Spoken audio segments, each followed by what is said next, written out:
A very good morning, dear students. Today I am going to explain chapter propositions. Okay. So what is a proposition? Proposition क्या है? Let's see here. A proposition is a word which shows the relation between noun or a pronoun and some other words in a sentence. What is a proposition? Proposition क्या है? Proposition is a word that tells the relation between noun and pronoun. जो noun और pronoun के relation को जो word बताता है वही तो proposition होता है. ठीक है. Now let's see here with the help of the examples we will understand. First example is the cat is under the table. Okay. The cat is under the table. So word under, it tells the relation between table and cat, because both are noun and pronoun. And second example, the cat ran after the mouse. In this sentence, the word after, it tells the relation between mouse and running. Okay. So both are examples of preposition. Okay, under and after both are preposition. Now I will explain types of preposition. There are three types of preposition. First, preposition of place and position. Second, preposition of time. Third, preposition of direction. Okay. First, preposition of place and position, which are in, at, on, between, above, below, over, close. These are examples of place of preposition. Second, preposition of time. These are preposition of time. First, at, on, in, by, until, till, during, for, and since. Okay. Now third is preposition of direction. These are examples of preposition of direction. First, to, into, towards, onwards, onto, through, along, cross, over. Okay. So these are types of preposition. One by one I will explain. First I will explain preposition of place and position. So what is preposition of place? So let's see here. Preposition of place, words that are used to indicate the location or position are called preposition of place and position. Place of position क्या है ये? Preposition of place क्या है? वो ऐसे word हैं जो indicate करते हैं location और position को बताने के लिए. वो कौन से होते हैं preposition? Preposition of place and position. So first I will explain preposition of place and position. First, preposition of place. In, it indicate the location. किसको इंडिकेट करता है? लोकेशन ऑफ प्लेस को. It indicate the location of a thing or a person inside a limited area, room, building or country. Let's see the example. The ball is in the box. ये क्या है? एक box है. This is a box and this is ball. The ball is in the box. ये जो ball है वो किस में है? एक लिमिटेड एरिया, यानी कि ये जो बॉक्स एक लिमिटेड एरिया है, इसमें ये बॉल है. ठीक है. So the ball is in the box. So word in, it tells the relation between ball and box. Okay. Second example, guests are waiting in the hall. It means in, it tells the relation between guest and, जो guest है वो कहाँ पर wait कर रहे हैं? Hall में wait कर रहे हैं. तो उन दोनों के रिलेशन को बता रहा है इन. ठीक है. So in we use for tell the place and location of a person and thing. Person और थिंग की लोकेशन और प्लेस को बताने के लिए हम इनका यूज़ करते हैं. Second, at. and it is used to indicate where it denotes a small specific place. ठीक है, एक स्मॉल स्पेसिफिक प्लेस को बताने के लिए हम एट का यूज़ करते हैं. Example, the ball is at the centre of the circle. This is a circle and this is ball. ये बॉल कहाँ पर है? The ball is at the centre of the circle. Circle के centre में ये ball है.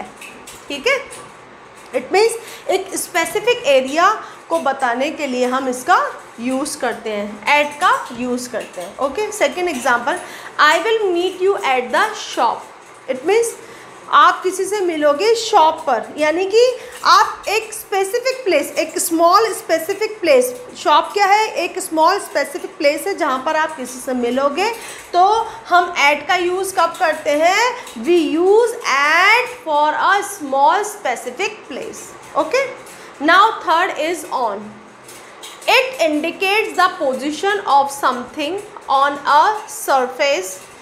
ये किसको इंडिकेट करता है? एक पोजीशन ऑफ समथिंग, किसी चीज़ की पोजीशन को किसी सरफेस पे बताने के लिए हम ऑन का यूज़ करते हैं. Example, the box is on the way.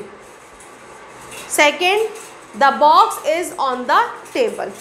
So in both examples, on it tells the relation between way and box, and second example, on, it is telling the relation between the table and box. Let's see the example. This is the way. Okay, और ये क्या है? एक box है. It means the box is on the way. ये box क्या है? on the way है. या फिर हम ऐसे बता सकते हैं that the box is on the table. This is table and this is box. Okay, यानी कि उसकी सरफेस पर कोई चीज़ किसी की सरफेस से टच हो रही हो, then we will use on. Okay, next, above. We will use above for higher than something or somebody. किसी चीज़ से या किसी वस्तु या किसी पर्सन से कोई चीज़ क्या हो? हायर हो, then we will use above. Let's see the example here. The clock is above my head. And second, the orange ball is above the white ball. ठीक है, this is a white ball and this is orange ball. ये जो orange ball है ये white ball से higher है, उसके ऊपर है. ठीक है, तो ऐसी कंडीशन के लिए हम क्या यूज़ करेंगे? above का यूज़ करेंगे. Okay, it means if you want to tell the higher then something और somebody, then we will use above. under, under we use for lower than vertically below. कोई चीज़ किसी चीज़ के नीचे है और वो वर्टिकली है. ठीक है, then we will use under. Let's see the example. The ball is under the box. This is box. ये क्या है? एक बॉक्स है और ये क्या है? एक बॉल है. So this ball is under the box. इस बॉक्स के जस्ट नीचे वर्टिकली कोई चीज़ है, then we will use under. Okay. Next example. The cat is under the bed. Suppose एक बेड है, बेड के जस्ट नीचे कोई कैट है. इट मीन्स वर्टिकली कोई चीज़ नीचे है, then we will use under. Next, below. Below it used to mean at a level lower than something, यानी किसी चीज़ के थोड़ा सा नीचे हो कोई चीज़, then we will use below. Let's see the example. The white ball is below the orange ball. Okay, ये जो white ball है और ये है orange ball. It means white ball is below the orange ball. orange ball के just नीचे, थोड़ा सा नीचे क्या है? white ball है. so we use below to tell lower than something. किसी चीज़ के थोड़ा सा नीचे कोई चीज़ हो, then we will use below. next example. The picture is below the clock. कोई पिक्चर है और वो क्लॉक के जस्ट नीचे है, तो हम क्या यूज़ करेंगे? बिलो का यूज़ करेंगे. Let's see the example. This black board is below the tube light. Okay, so we will use below to tell lower then something. Okay, next, by. By we use to mean next to. It means कोई चीज़ अगली या बिल्कुल पास में कोई चीज़ हो, then we will use by. Let's see the example. The ball is placed by the box. ये बॉक्स है और ये बॉल है. ठीक है, अब ये जो बॉल है इसके जस्ट नेक्स्ट बोल दें, हम उसके बिल्कुल बगल में कोई चीज़ रखी हुई है, बिल्कुल पास में है, then we will use by. Next example, his house is by the river, river के जस्ट पास में बिल्कुल उसके नेक्स्ट टू हो, then we will use by. Next beside, beside we use to tell next to और at the side of, किसी चीज़ के साइड में, ठीक है, या बगल में कोई चीज़ हो, then we will use beside। Let's see the example, the pull is beside the road, ये रोड है और इसके beside में क्या है, ये पुल है। Okay, so beside it means उसके जस्ट बगल में ही कोई चीज़ हो, then we will use beside। Next example, the window is beside the door. Okay, कोई डोर है, उसके जस्ट बगल में कोई विंडो है, it means we use beside to tell the next to और एट द साइड ऑफ, किसी चीज़ के साइड में या बगल में किसी चीज़ को बताने के लिए हम beside का यूज़ करते हैं। Next between, between we use for in the middle of two person, place और थिंग, दो पर्सन के बीच में या कोई दो थिंग्स के बीच में कोई चीज़ है, then we will use between। It mean दो चीज़ों के बीच में कोई चीज़ रखी हुई है या दो पर्सन के बीच में कोई एक पर्सन है, then we will use between।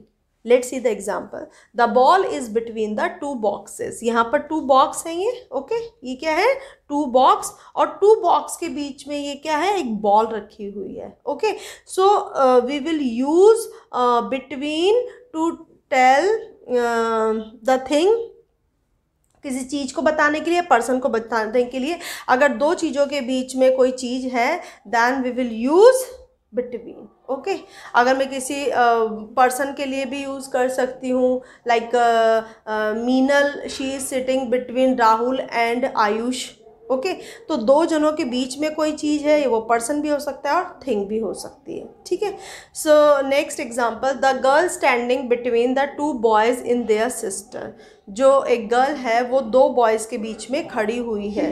Okay, so we will use between to tell the person and things, दो लोगों के बीच में कोई पर्सन हो या कोई दो चीज़ों के बीच में कोई चीज़ हो, then we will use among, we use in the middle of two और मोर पर्सन्स, प्लेसेस और थिंग्स। ओके, दो पर्सन या फिर दो प्लेसेस या फिर दो चीज़ों के बीच में या दो से ज़्यादा चीज़ों के बीच में कोई चीज़ मिडल में रखी हुई है, then we will use among. Let's see the example, the orange box is kept among the white boxes। Let's see here, this is orange box and these are white boxes। Okay, so orange box is kept among white boxes। इन सब white boxes के बीच में middle में क्या है, एक orange box है। So in this condition we will use among। Let's see the other example, the crow was sitting among a group of peacocks, एक क्रो है जो पिकॉक का ग्रुप है, उसके बीच में वो बैठा हुआ है। So in this condition we will use among. Okay, so among we will use to tell in the middle of two और more person, place or things. Next is behind, behind where we will use behind, a position that is partly or fully covered by something in front। Front में यदि कोई चीज़ है और उससे पीछे वाली सारी चीज़ें कवर्ड हो गई है, fully covered, then we will use behind। Let's see the example, Ajit is walking behind Amit। Let's see here, he is Ajit and he is Amit। Amit के पीछे कौन है, Ajit. It means Ajit is walking behind Amit. Amit के पीछे कौन है, अजित जो walk कर रहा है। इट मीन्स अमित ने उसको फुली कवर्ड किया हुआ है, ठीक है। So in this condition we will use behind. Okay, so behind we will use to covered something. Okay, अगर फ्रंट में जो भी है उससे पीछे वाला फुली कवर्ड हो जाएगा, in that condition we will use behind. Let's see the second example, the boys are standing behind the girl in the queue. एक क्यू है जिसमें एक गर्ल है, उसके पीछे बहुत सारे बॉय हैं और वो सारे बॉय जो हैं वो क्या है, फुली कवर्ड हैं उस गर्ल से, मतलब वो दिखाई नहीं दे रहे। So in that condition we will use behind. Okay, so students, in this video I have taught the first kind of preposition, that is a place of preposition and position of preposition. So I hope you all have understood about that. So that's all for today and have a nice day.